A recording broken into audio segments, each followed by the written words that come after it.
राधे श्याम। मैं आकाश देव आप सभी के समक्ष एक बहुत सुंदर विषय लेकर आज उपस्थित हुआ हूँ और आशा करता हूँ कि आप सभी कुशल मंगल होंगे, स्वस्थ होंगे। आपकी जो जीवन यात्रा है वो मंगलमय होगी। जीवन यात्रा में तो विघ्न आते ही हैं, परीक्षाएं आती ही हैं, लेकिन कृष्ण का हाथ पकड़कर, कृष्ण का साथ लेकर, राधा वल्लभ का साथ लेकर आप उन परीक्षाओं से पार जा सकते हैं। आपने टाइटल देख ही लिया होगा कि पितृ पक्ष आरंभ होने जा रहे हैं 10 सितंबर से, और इसी पर मैंने बहुत से शास्त्रों का अध्ययन किया, पुराणों का अध्ययन किया। इन 16 दिनों में अश्विन मास के कृष्ण पक्ष में ये जो 16 दिन पितरों के लिए बड़े महत्वपूर्ण हैं। ध्यान से सुनना, एक एक शब्द को बड़े गौर से, बड़े ध्यान से, बड़े प्रेम से। आप इनको लिख भी सकते हैं जो मैं आपको बताऊंगा कि 16 दिनों में करना क्या है। प्रत्येक सतपुत्र को अपने दिवंगत माता पिता के लिए कर्म करना अति आवश्यक है। इन 16 दिनों में अपने पितरों की प्रसन्नता के लिए, उनकी साधना के लिए, अपने पितरों की भक्ति के लिए और उनके प्रति अपना विश्वास प्रकट करने के लिए ये 16 दिन, अश्विन मास के कृष्ण पक्ष में ये जो 16 दिन हैं, ये बड़े महत्वपूर्ण दिन हैं। आइए समय व्यर्थ ना करते हुए ये जो मैं आपको 6 कर्म बताने जा रहा हूं, ये बड़े महत्वपूर्ण कर्म हैं जो आप इन 16 दिनों में कर सकते हैं। पहला कर्म अन्नदान। अन्नदान महादान। भविष्य पुराण में लिखा है कि अन्नदान महादानम भूतो न भविष्यति। अन्नदान से बड़ा महादान नहीं है। हो सके तो इन 16 दिनों में आप ब्राह्मण को भोजन कराएं। अगर किसी कारण आप ब्राह्मण को भोजन नहीं करा सकते तो चींटियों को आटा खिलाएं, कुत्ते को रोटी खिलाएं। कहा जाता है कि इस संसार में इंसान पाप क्यों कर रहा है, पाप क्यों होता है कि जिसका पेट खाली हो। विवक्षता किम न करोति पापम। भूखा व्यक्ति क्या पाप नहीं करता, प्यासा व्यक्ति क्या पाप नहीं करता। इसलिए अन्नदान महादान है। आप ब्राह्मण को भोजन कराएं या चींटियों को आटा खिलाएं, कुत्ते को रोटी खिलाएं। पहला कर्म है। दूसरा कर्म है तर्पण। अपने पितरों को तर्पण करें। तर्पण का भावार्थ है तर्पयति तर्पयन्ति येन पित्रम तत्तर्पणम। जिस कर्म से आपके पितृ प्रसन्न होते हैं, जिस कर्म से आपके पितृ तृप्त होते हैं, जिस कर्म से आपके पितरों को शांति मिलती हो, जिस सतपुत्र ने अपने जीवन भर माता पिता की सेवा करी हो, उनको सम्मान दिया हो, उस सतपुत्र का ये कर्तव्य है कि उनकी मृत्यु के उपरांत अपने दिवंगत माता पिताओं के लिए तर्पण अवश्य करें। सूर्य अर्घ्य तो आप देते ही होंगे, लेकिन पितरों को भी जल दें, तर्पण करें। एक उदाहरण के तौर पर मैं आपको एक कथा श्रवण कराना चाहूंगा संक्षेप में कि केवट, जब रामचंद्र जी उनकी नाव में बैठे तो केवट ने पूजा करी और केवट ने रामचंद्र जी से कहा, और पितर पार करें प्रभु पुनि। प्रभु आप ऐसा कोई साधन बताइए जिससे मेरे तृप्त प्रसन्न हो जाए, पितृ प्रसन्न हो जाए, उनको मुक्ति मिल जाए। अगर आपके पितृ शांत हैं, आपके पूर्वज प्रसन्न हैं आपसे, तो भगवान तो स्वतः प्रसन्न होंगे। इसलिए तर्पण करें। अगर आप रोज तर्पण ना कर पाए, रोज जल उनके नाम का ना दे पाए, तो अमावस्या के दिन करें। इन 16 दिनों में करें, उनकी तिथि पर करें, पर करें जरूर। ये आपका दूसरा विशेष कर्म है। तीसरा, रसोई की शुद्धता और मुख्य जो देहली है उसकी स्वच्छता अवश्य ध्यान रखें, क्योंकि मुख्य देहली, जो मुख्य चौखट है, उससे ही लक्ष्मी का आगमन होता है और उसी से पितरों का आगमन होता है। और पितृ का आगमन मुख्य चौखट से होकर रसोई में प्रस्थान होते हैं पितृ। तो प्रतिदिन इन 16 दिनों में आप स्नान करके अपनी मुख्य चौखट पर गंगा जल छिड़के और जौ और तिल बिखेर दे, काले तिल बिखेर दे, और बाएं हाथ की तरफ एक पानी का भरकर लोटा रख दे। आपके पितरों का आगमन मुख्य चौखट से होकर रसोई की तरफ प्रस्थान करेंगे और रसोई में ध्यान रखें कि तामसिक भोजन न बने, प्याज लहसुन न बने इन 16 दिनों में। ये मैं नहीं कह रहा हूं, ये शास्त्र कहते हैं। विष्णु पुराण के अंतर्गत बताया है कि राजमासा नणुंश्चैव मसुरांश्च विसर्जयेत अलाम्बो गृञ्जनं चैव पलाण्डुं पिण्डमूलकम्। विष्णु पुराण के अंतर्गत बताया है कि मलका, मसूर, मूली, पलांडुम का अर्थ प्याज लहसुन, ये तामसिक भोजन नहीं बनना चाहिए रसोई में। उसकी स्वच्छता होनी चाहिए इन 16 दिनों में। और पहली रोटी गाय के लिए और दूसरी कुत्ते के लिए होनी चाहिए।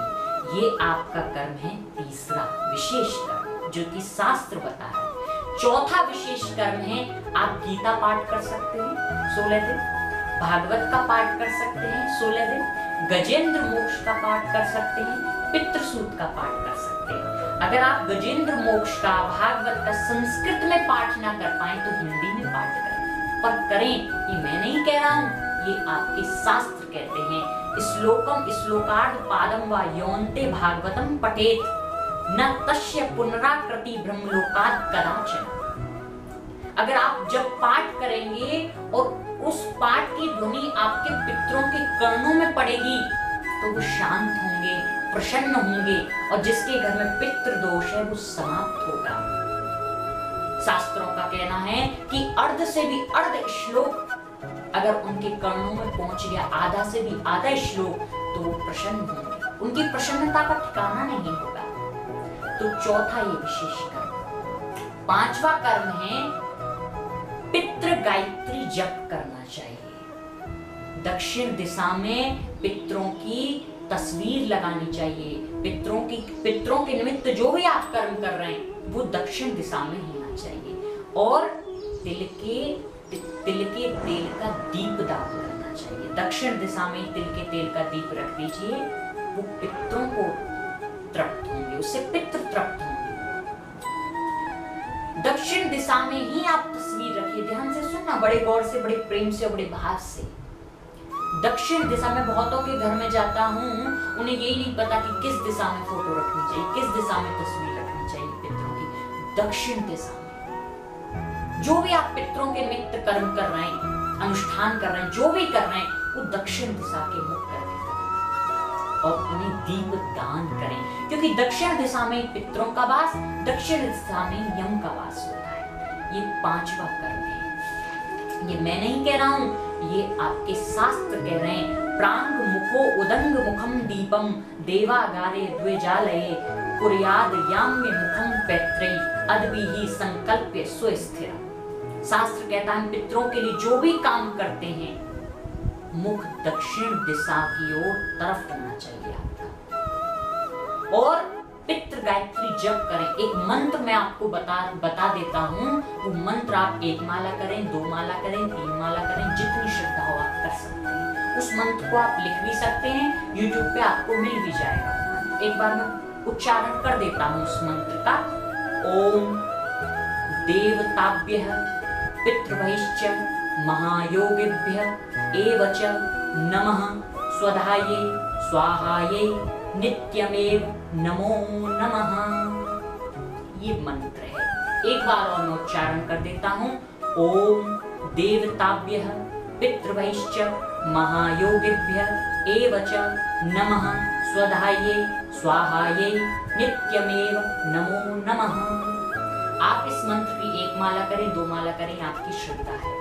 और छठवा विशेष कर्म है, बहुमूल्य विशेष कार्य है पीपल रोपण एवं जलदान।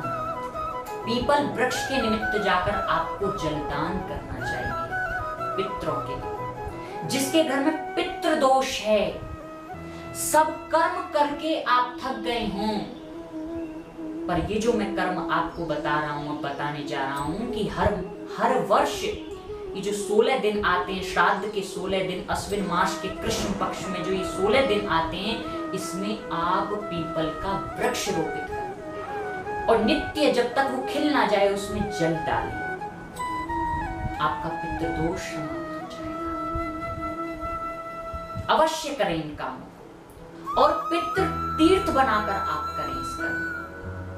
पितृ तीर्थ ये मैं नहीं कह रहा हूं, इस शास्त्र कह रहे हैं। यो अस्वथम अचर्येद देव मुदकेन समन्ततः कुलानामं युतम तेन तारितम नात्र संशयः। जो सत्पुत्र अपने दिवंगत माता पिता के लिए पीपल की जड़ में तर्पण करता है उसके कुल तर जाते हैं। पितृ तीर्थ बनाकर आपको ये कर्म करना है। जल कैसे डालना? पितृ तीर्थ बनाकर। ये पितृ तीर्थ है। अर्घ भाग से मूल भाग तक ये पितृ तीर्थ है। आप अपने अंगूठे का स्पर्श पीपल की जड़ में करें और जल की धारा डालें। ऐसे पितृ तीर्थ बनाकर आपको करना है। और जिसके पिता नहीं है पहले पिता का नाम ले और पीछे से बोलना है आपको तस्मै स्वधा नमः। ध्यान से सुन लेना। जिसके पिता नहीं है, दादाजी नहीं है, पहले उनका नाम बोलो और पीछे से आपको बोलना है तस्मै स्वधा नमः। और जिनकी माताजी नहीं है उनको पहले माताजी का नाम बोलना है और फिर पीछे से बोलना है तस्यै स्वधा नमः। जिसके पिताजी नहीं है उनको बोलना है नाम के पीछे तस्मै स्वधा नमः और जिनकी माताजी नहीं है उनको बोलना है तस्यै स्वधा नमः। पितृदोष समाप्त होगा, आपके पितृ प्रसन्न होंगे। और जो आप जल डालेंगे उस जल में सबसे पहले गंगा जल डाल लें और हो सके तो गाय का दूध डाल लें, काले तिल डाल लें, जौ डाल लें और सफेद पुष्प डाल लें। अगर आप ऐसा करते हैं, 6 कर्मों को आप इन 16 दिनों में करते हैं तो निश्चित आपके पितृ प्रसन्न होंगे। आपके घर में खुशहाली आएगी, संपदा बढ़ेगी, धन संपत्ति ऐश्वर्य सौभाग्यशाली आपका घर रहेगा। आपका मन शांत होगा, आपकी आत्मा तृप्त रहेगी। ये 6 कर्म आपको करने हैं और आशा करता हूं कि आपको समझ आ गया होगा। राधे श्याम, मिलते हैं। नवरात्र आरंभ हो रहे हैं। नवरात्र से पूर्व में एक वीडियो बनाऊंगा और नवरात्र में क्या क्या करना चाहिए 9 दिन